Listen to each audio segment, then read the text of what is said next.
Now, for our next panel on how FATF affects the industry today and the future, moderated by ANSON ZEALL, Chairman of Access, we have also prepared a video to introduce our panelists. Please put your hands together for our panelists.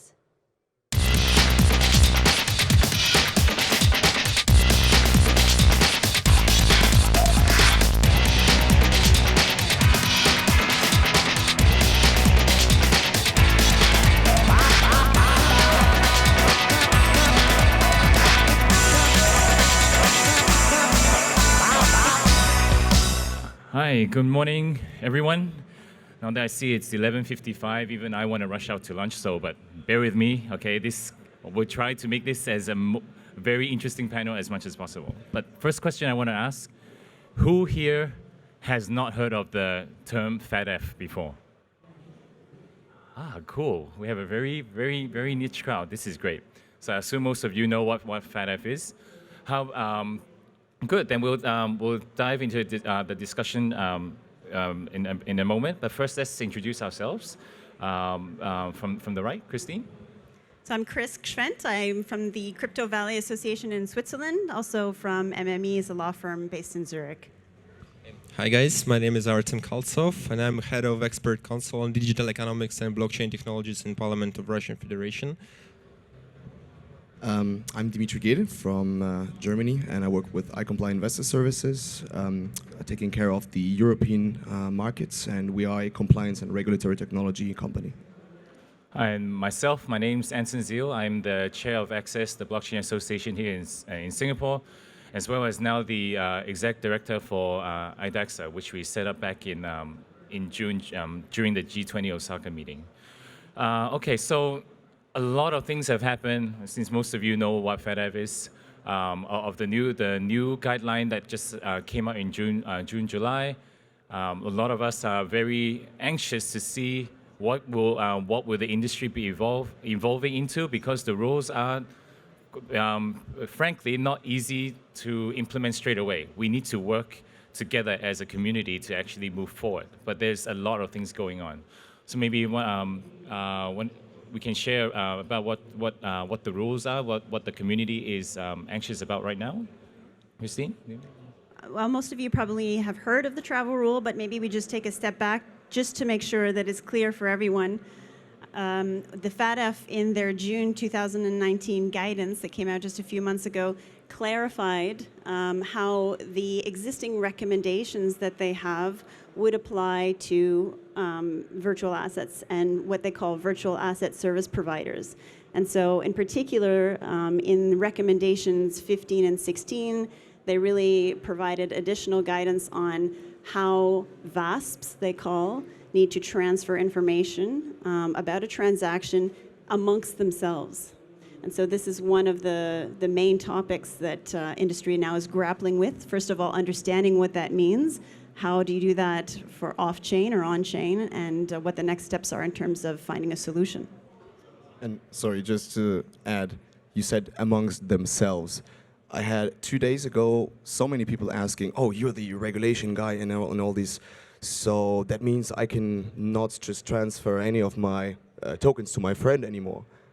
Yes, you can. It's about virtual asset service providers. Hyphenation on service providers. This is a professional activity where you have a lot of volume that's being transferred from A to B on a daily basis. You could say it is a similar like a bank-to-bank transfer, right? But it's also important that the concept of a wallet service provider, as a custodial wallet provider, you're not holding the keys. The custodial wallet provider has the keys. So it's a safety thing for the industry, more or less. So that's why that's the parties that it applies to, just to make it clear, because I think there is a lot of misunderstanding. Yeah, thank you guys. So that you define what is FATF and what is VASP.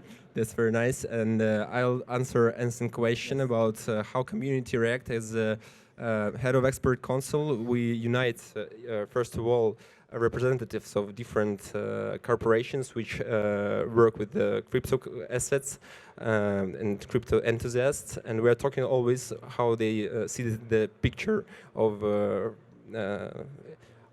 what FATF guidelines say. So we can divide community in two parts. First, like it's crypto anarchists and crypto enthusiasts, which believe in crypto and in like libertarian ideas. And of course, they react aggressively on everything what regulators try to implement. Second part of community are startuppers, financial institutions, and different entities which want to play in a wide field. And of course, they react on guidelines and on proper rules of the game, very enthusiastic. So all in all, I think that guidelines are better to have rules of the game, and which it will influence rate of Bitcoin better. So it's good, yeah. But what exactly are current service providers like the Coinbases, the even gaming providers in this space? What are they doing now that makes them anxious with this new rule? Like what will be the main difference? Like for one example would be, is it the exchanges? When someone uses exchange A, sends to exchange B, what does exchange B need to do? I know all the cost about. Like what's different right now compared to later? Well, today, when you want to send a transaction from your Coinbase hosted wallet, all you have to do is let Coinbase know what the destination address is. That's the only information you have to provide, but going forward, that's going to change. You, as a client of Coinbase that has a custodial or a hosted wallet, you will have to, in addition, provide Coinbase with information on the name of the person behind that destination address.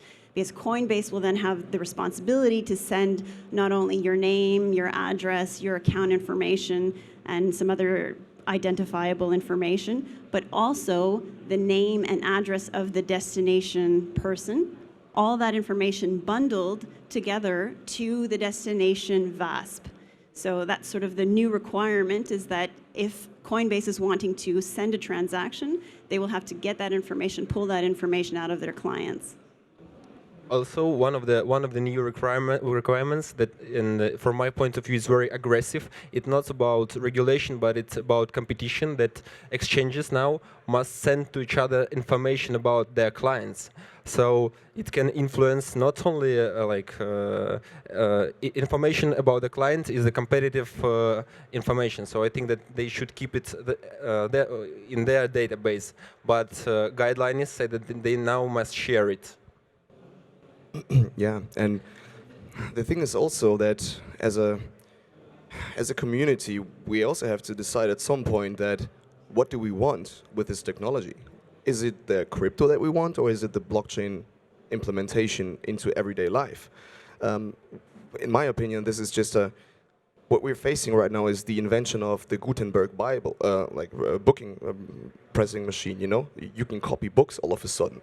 And blockchain is nothing else than a distributed ledger. It is like a book that writes itself based on the transaction that everybody of us doing. You know, once you turn the page, it's a new block, and this is the way how I see it. So, what do we want to do with it? Do we still want to have it as a niche type of shady cryptocurrency thing, or do we actually want to use it on an everyday basis, creating a whole new economy and digitalizing assets and shares and bonds and all these things that are all subject to specific requirements? Because at the end of the day, none of you wants to lose their money because you got scammed. It's as simple as that. Regulations are supposed to protect the consumer. That is their aim. The way, and so it's form versus function.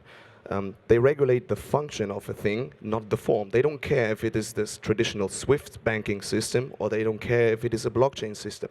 But what they expect is it meets the same criteria, so they can monitor criminal and detect criminal behavior, such as crime, like money laundering, sex trafficking. We were involved in disclosing a ring that, yeah, it was a. We were involved in an initiative that actually exposed a trafficking ring. So, because of blockchain technology, this is the opportunity we have. So, at the end of the day, we have to decide what we want. Sorry for this long monologue.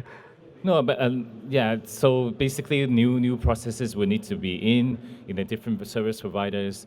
Do you think that like because of this, many of the providers' costs will also go up significantly? Would it be like a bank? Do they need to have some sort of allocation of how much the banks actually need will be similar to the service providers? What do you think would the cost be like? Would it be very, very high? So I think that costs can rise, surely, especially if VASP providers need to have the same resources for compliance. They need to spend money for lawyers. But I'm not sure that the costs will be equal to even nearly to the traditional system, because big part of costs is operational costs or not effective infrastructure. For example, VASP do not need to have offices. VASP do not need to have skyscrapers in the sense of New York and and sometimes Zurich. So that is why I think that VASP providers will act much more effectively than traditional institutions. But still, of course, all these regulatory additions will influence on transactions fees and on operational costs. I think the VASPs will have now the responsibility to do three things that they didn't have to do before, right? They have to obtain, they have to hold, and they have to transmit. And those are three business processes that were not necessarily a requirement before and now need to be implemented. So it's not just a matter of developing a tool to transmit the information among VASPs, as the FATF says, securely and immediately, but you also will have the responsibility when you get that information to do the screening, right? And to find some kind of a solution to maintain the information and have it available for whatever prescribed amount of time as per your jurisdiction. You'll also, VASPs now also have the requirement to do reporting. So if in that process you find that you've received assets or you could receive assets from a sanctioned individual or a PEP, then you have to take action. So the compliance requirements of building up a compliance function within a VASP are going to increase, so more manpower, and either you do it in-house or you outsource it, but regardless, there will be additional administrative operational costs for compliance. The thing is, yeah, you're totally right.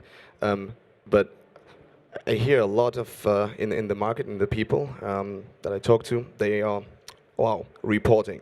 So everybody has my identity. Everybody knows what I do. It's not about that. It's about finding and tracing back money that is coming from illegal sources so that you can actually find Mexican drug cartels laundering money. You can find traces for planned terrorist acts. This is the purpose of that. People don't seem to realize that the anti-money laundering piece and the compliance department of a bank is a segregated department, and that has nothing to do with the day-to-day trading operations. So your data are kept separately, and the compliance person has to have a very strongly segregated section, and he's not very easy to communicate these because of Chinese walls. So it's not like your identity is floating around somewhere, it's just being randomly shared. The sharing is based on a suspicious activity, right? It's just to make it clear how it works on an everyday basis. Yeah, but to be honest, everyone must remember that still AML, so money laundering and terrorist investing, like 99%, 99 and 9% is done by USA dollar. And purpose of the new guideline is, first of all, to implement the tool which is common for FATF and the leaders of FATF, so they know how to handle with crypto. So that is one of the most purpose why everyone's so interesting about that. So I'm going to segue into a curveball here, which I did not talk about, but I'm pretty sure you guys can answer it. So yesterday, if you look on the Twitter or all the feeds, there was a new anonymous fund that just launched, around $75 million, trying to fund anonymous different startups. Now, just why I'm bringing this in is because we're saying we want to track all the illegal money, all the cartels. Those ones are definitely wrong, right? That's why we want to stop those. But if this fund is funding good startups, funding for privacy, like trying to protect people and stuff, but they are not from, may or may not be from those sources, what do you think the banks or service providers would treat this as? Would they blacklist these addresses? Where do you, because I'm pretty sure this is the first step of many of these anonymous funds that's going to come up. Well, I mean, there's a lot of elements in your question, but definitely on the topic of the fund, having an entity support any kind of initiative that supports privacy is always a good thing, right? As long as it's done in a regulated way. So if you can strike that balance, which is obviously the hardest thing to do, but listen, it's probably likely that at some point some solution will come up, ideally industry-led, that allows for privacy and decentralized approach to complying with FATF. I think we need to be clear that it's not one or the other. It's possible to have, there's lots of different solutions out there on the market to date. Some provide more scripting, or some provide more visibility as to the transactions, and some are gathering more data than others. But there are solutions, I hope, and I'd like to think, that will be developed in time that will allow compliance, that will allow tracking, transfer of information, all of those things in complete privacy. I think it's not impossible. I think we should hope for that. And if there's a fund that's coming out that can support that, then I think that's definitely a good thing for the community. So, I would you clap can if I do wouldn't it have one a more time, guys. microphone. So actually, I've started with this point in the very beginning of the session that there are two types of community, like guys who want to play in white zone and guys who want to stay in shadow. So actually, new guidelines cannot really influence the guys who want to be in the shadow, because there are no technical ability to track, for example, Monero coin after Mixer and using good VPN. And maybe governments will try to solve this problem and to regulate proper, but that is the one of the most points which make all these guidelines very hard to be in real life. Yeah. And the one thing is that we already use the travel rule every day. Every time you transfer money to for your flat, you send money to a friend, you do a payment for Amazon, whatever, you're using the travel rule basically, more or less, because the banks know exactly who you are, and the banks know who the recipient is and the amount. There is not a big difference to that. And the thing is also that when using cash, like the hard cash in coins, in paper money, this is literally like the Monero, just in a digital way. I mean, the Monero is like the cash that we use every day. There is no way that you can control or govern or regulate everything. There is always going to be loopholes, and it's just about getting it right as best as you can. It's a best efforts approach, and it's not like governments know everything and they have infinite wisdom. They are very much needing expertise from the blockchain community to make them understand that a regulation that is applying for a car does not apply to a jet. So don't forget to sort out just go out and talk to your regulators, seriously. They want to help you. It's not that they're your enemy. That's true, that's true. Hand-holding. That's like the main word that we have to use. If I can just add, I think sort of building on what we were mentioning before, that there are a lot of products that are starting to come out onto the market. There's a lot of people that are developing different solutions.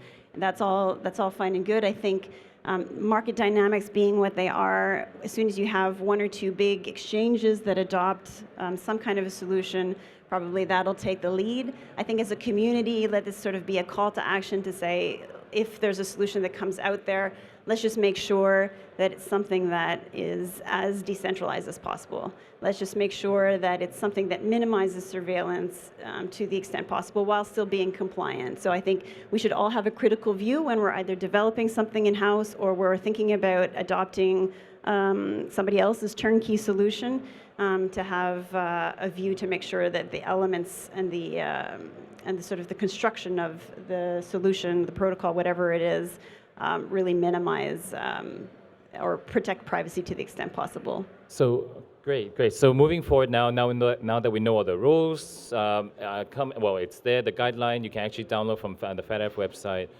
What are you observing in the market? What's happening after? What's going on right now that you're seeing that is good progress, not so good progress? What are your observations right now? Okay, so you want us to do predictions, am I right? No, not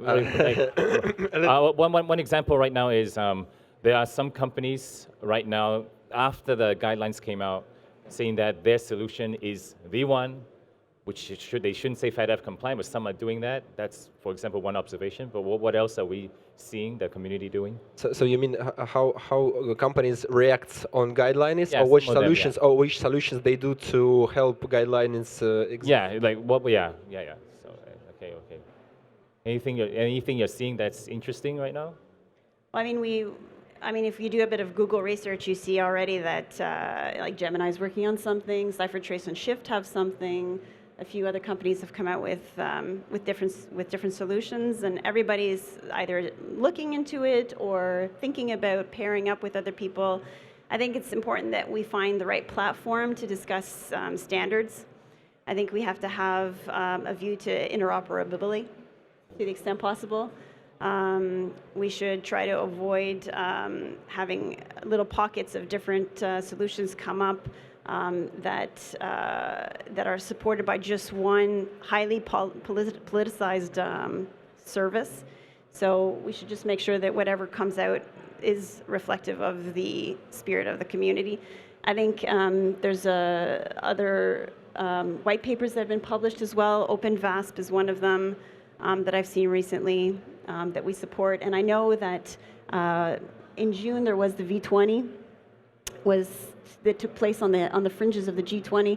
There was a lot of really good discussions about standards, and a lot of those people have then come back and started forming different associations, different groups to get together. IDAX is one of them, as you mentioned, that's working on different technical standards. So I think we should sort of watch the market, but also see if we can come together and make sure that we influence the correct development of a solution. Great. So yeah, I think that, so talking about from the point of entrepreneurs, I think that the best solution now is to cut the budget and put some money for the lawyers, you know? Yeah, it's really one of the best solutions, yeah? Because the guys from MMB and Wenger and other big guys from Crypto Valley and from Zurich, they cost really much, and I think that, quality over quantity, I'm telling you right now. And I think that it's really the best solution is to put some money for lawyers and to detect what will happen. And because we should always remember that FATF guidelines is only recommendations. Yes, and there is a choice for every regulator. They can follow it or they can be sanctioned, but still some follow in not 100%. So yeah, I think that's a step to observe and to watch what your country is doing. So how about, okay, from a fintechpreneur perspective, that's what's happening. How about now from the regulator perspective?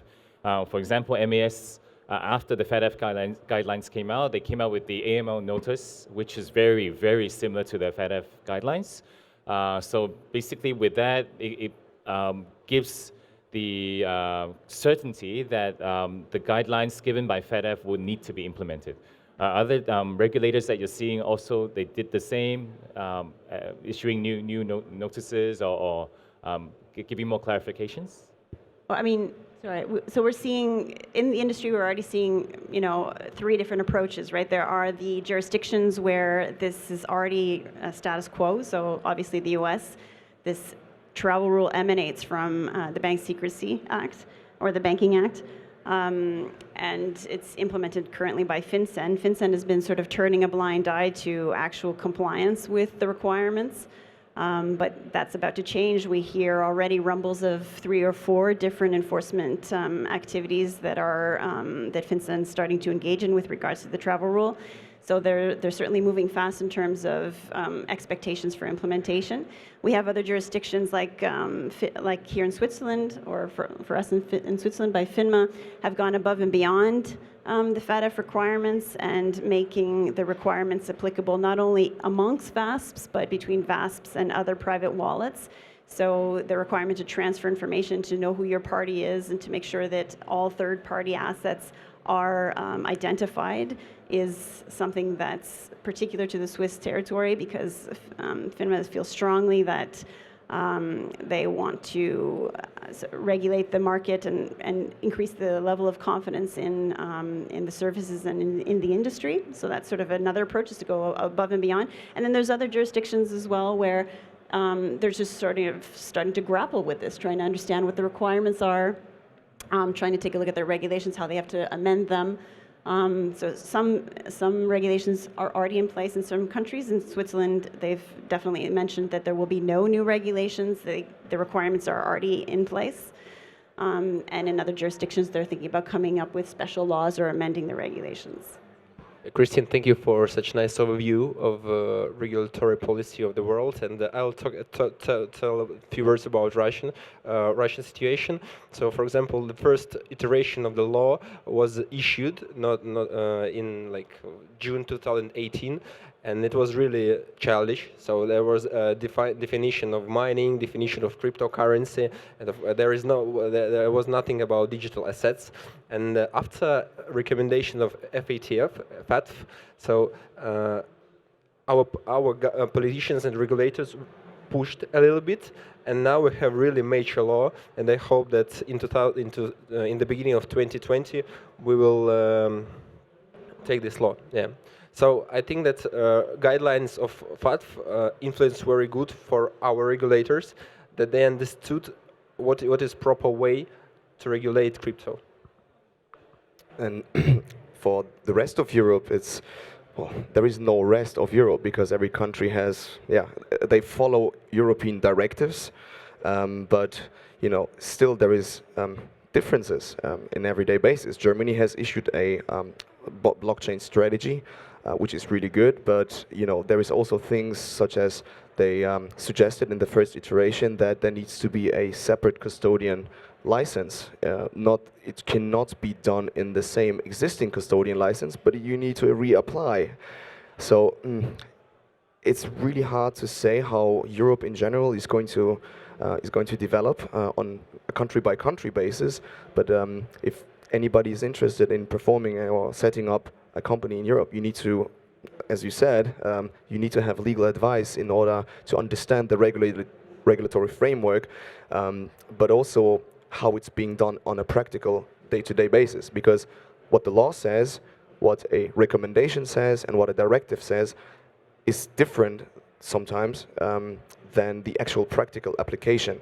So the practical application, it's very boots on the ground, and the laws are not there to prescribe how boots on the ground look like. So the laws are general and they are principle oriented. How these principles are being done on a day-to-day basis depends on how the regulator implements those. So now going forward with all these new rules, guidelines, it seems like we're moving into a new era in this space. Backstage we were saying how long we should, if we want to predict the future, should we say 5 years or 10 years in the next question? I suggested 2 years because I don't even know what it will be like next year. Okay, so from now till in 730 days, what do you think it will be like with the new rules, and how the whole crypto community will evolve? In 25.75 days, we will comply. No, you cannot say. You cannot say. It doesn't exist. And the thing is, compliance is not a 1-0 binary thing. There is still, even in the traditional banking market, there is still internal audits, external audits. There are findings on a very frequent basis. We had last time was the Danske money laundering scandal. There was Credit Suisse has been fined with yeah, shady things, operations. Deutsche Bank is well known. So it's not like it's over, but it is rather a consistent approach. And this is the things that we hear a lot from the blockchain communities, like, oh, I did this KYC, so I'm compliant. Well, for a time you may be, but they forgot about that you need to have a periodic review on an ongoing basis over the life cycle that you have this client.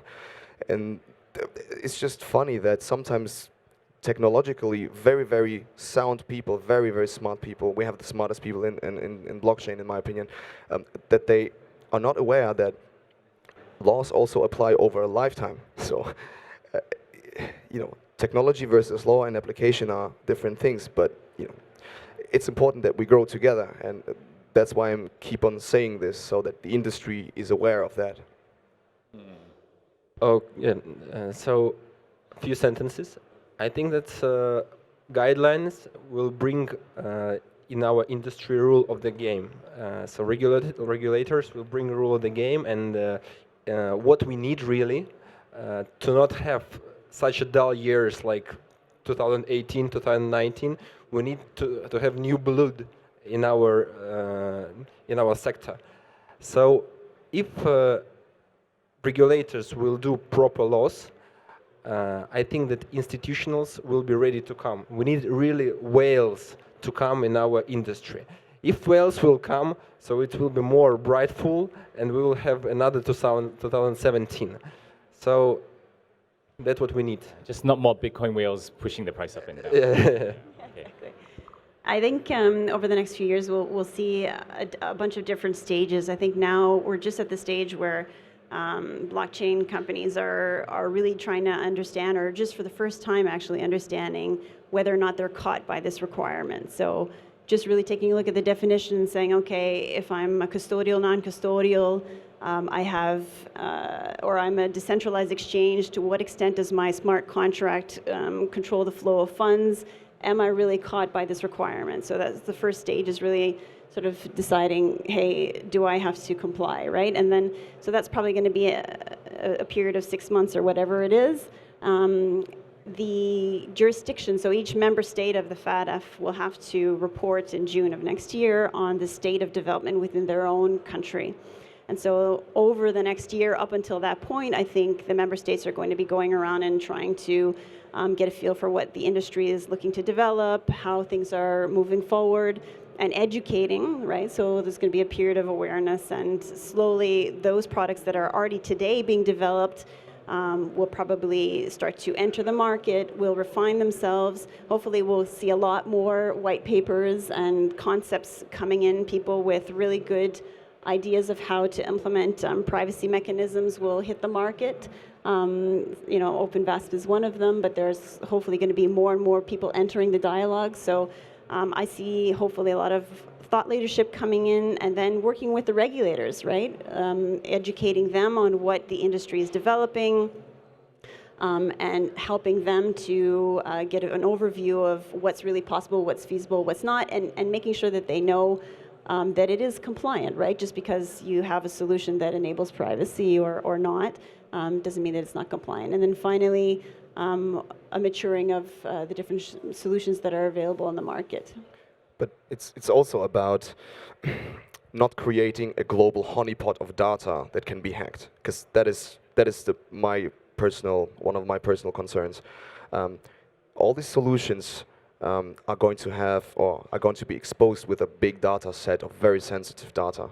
It is not only about the transaction hashes, whatever, nobody cares about that. It is about your IDs and your identities and to who you send the funds to. So when we were there at the FATF meeting, there was a suggestion that basically created that type of, or they suggested to create that honeypot of data, and we were vocal against that. This is just a very big concern on my side. We need to be very much aware of what is going on. I just want to say associations should really play, like international associations in this space should play a role there in developing standards for interoperability, for messaging, but especially for security, for sure. So just want to segue all this. So we were talking about Open VASP. So IDAXA and the 8 associations have officially launched the openvasp.org today. It is not a solution, and they need to state this up front. It's, we want to spark a conversation to do something together, right? So it's basically a white paper to show how things can be done to, one, fulfill the blockchain values of decentralization and privacy, yet at the same time fulfill the guidelines. So if you have time, please go to the website, have a look. The white paper is there. All 8 associations coming together to work with our communities. Okay. So well, with that, I'm sure it's an engaging session because I don't see much questions here. Okay, so thank you very much for this. And if you, okay, would you be able to, someone give them the mic? I think this is, we only have one question, yeah. Yeah, so in the guidelines that FATF made, they noted that non-custodial wallets will not fall under regulation. But my question would be a hypothetical scenario. I have an account at the exchange. I want to exchange my money. I do so. And then I transfer the money to a non-custodial wallet under my control. How do I prove to the exchange that I actually own that wallet? How does the exchange prove to their respective regulator that they did the requisite KYC checks on a non-custodial wallet? That seems like a rather challenging topic. And just as one quick follow-up question, how does that not circumvent the whole point of this travel rule, where an exchange could just, I don't know, suggest to a client to first go to a non-custodial wallet and then go to another VASP, circumventing the whole need for a travel rule whatsoever? I mean, that's absolutely a valid point, and probably a lot of short-sighted exchanges will think about that. I think we also need to be aware that there's a lot of chain analysis service providers that are going to come into the foray and say, hey, we can help you with that, right? We can help validate if the address is attributed to an exchange or not, so give you the security blanket. But I think we really need to think critically about whether or not that's a good idea. Yeah, I don't think exchanges would tell you to go past the rules. I think that will be a very dangerous way. Regulators would definitely be nailing onto them. But yes, the rules say that it's VASP to VASP, not when there is individuals in between. Every regulator knows this, when even MAS has also admitted that. But this is one step at a time. Rather than having a blanket rule now, at least they're trying to understand the industry one step at a time rather than having a blanket. So I think it's a matter of, I actually think it's a matter of time. Once they understand, there may be something that works, but for now, the rules are just for VASP to VASPs. Okay? All right, so thank you very much. If you have any questions, we'll be around outside. So yeah, happy to answer your questions outside. Thank you very much. All right, thank you, and give them another round of applause. Thank you, panelists.